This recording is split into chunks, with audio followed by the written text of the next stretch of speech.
এখন কোরমের ভিতরে আছি এবং দেখতে পাচ্ছেন এসএসসি আন্দোলন ঢাকা বোর্ডের এসএসসি এক্সাম রুটিন বাতিল করা হয়েছে এবং আরেকটি এখন যে বিষয়টি নিয়ে আলোচনা করব সেটা হচ্ছে অটো পাসের দাবিতে এইচএসসি পরীক্ষা শিক্ষা বোর্ডে ঘেরাও। তো আমি এই বিষয়টা নিয়ে আপনাদের আলোচনা বা কি পোস্ট দিছে এই বিষয়ে আপনাদের জানাবো। তো আপনাদের কতদূর এগিয়ে গেছে এই বিষয়টি। এইচএসসি পরীক্ষা অটো পাসের দাবিতে ঢাকা মাধ্যমিক উচ্চ মাধ্যমিক শিক্ষা বোর্ডে ঘেরাও করছে পরীক্ষার্থী। সোমবার 19 আগস্ট দুপুরে রাজধানীর বিভিন্ন কলেজে পরীক্ষার্থী এই ঘেরাও কর্মসূচিতে অংশ নিয়েছে। এই প্রতিবেদন লেখার সময়ে তাদের ঘেরাও কর্মসূচি চলেছিল। পরীক্ষার দাবি 2 মাস ধরে তারা আন্দোলন করছে, আর অনেকে আহত, অনেকে জেল খেটেছেন এবং এই পরিস্থিতি তারাও অংশ নেওয়ার অবস্থা নেই। এই দিকে পরীক্ষায় এক দাবি প্রকৃত আন্তঃশিক্ষা সমন্বয় কমিটির সভাপতি তপন কুমার সরকার মন্ত্রণালয় হিসেবে আলোচনা করার জন্য পরীক্ষার্থীরা জানালো অটো পাসের দাবিতে আন্তঃশিক্ষা এবং লিপিত তারা এবং শিক্ষা বোর্ডের তারা অবস্থান করছে সিদ্ধান্ত জানার জন্য। এর আগে 19 আগস্ট স্থগিত এইচএসসি এবং সময়কার পরীক্ষা নতুন কর্মসূচি প্রকাশ করে ঢাকা বোর্ড। প্রকাশিত সূচি অনুযায়ী 11 সেপ্টেম্বর থেকে পরীক্ষা শুরু হওয়ার কথা হয়েছে। এর আগে বর্তমানে ছাত্র আন্দোলনের লাগাতার কর্মসূচি চলাকালে আন্তঃশিক্ষা বোর্ডেও বিজ্ঞপ্তিতে 4 আগস্ট থেকে সব বোর্ডের পরীক্ষা স্থগিত করা হয়। এরপর 6 আগস্ট স্থগিত নতুন কর্মসূচি প্রকাশ করে ঢাকা বোর্ড। সেই সূচি অনুযায়ী পরীক্ষাগুলো 11 আগস্ট থেকে শুরুর কথা থাকলেও রাজনৈতিক পথ পরিবর্তন হওয়ায় তা শুরু হয়নি। পরে আবারও 11 সেপ্টেম্বর থেকে পরীক্ষা শুরু ঘোষণা দিয়ে নতুন সূচি প্রকাশ করা হয়।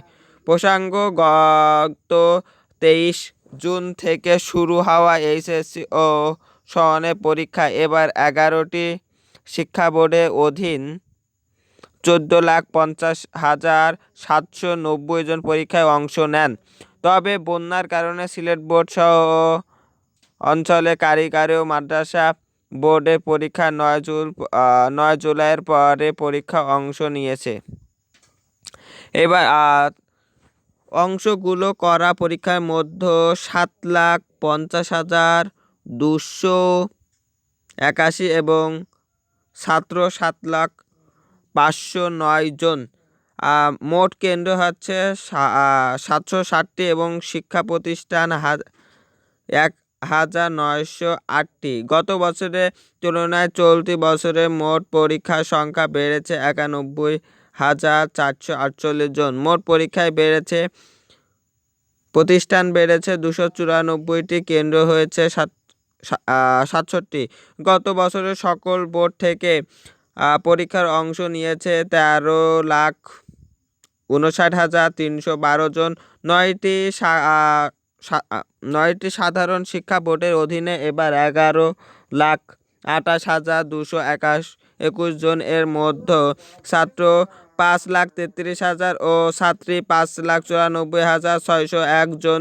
মাদ্রাসা শিক্ষা বোর্ডের অধীনে এবার আলিম পরীক্ষায় অংশ নিয়েছে 88,076 শিক্ষার্থী। এর মধ্যে 47,592 এবং 7,084 এবং 484 জন।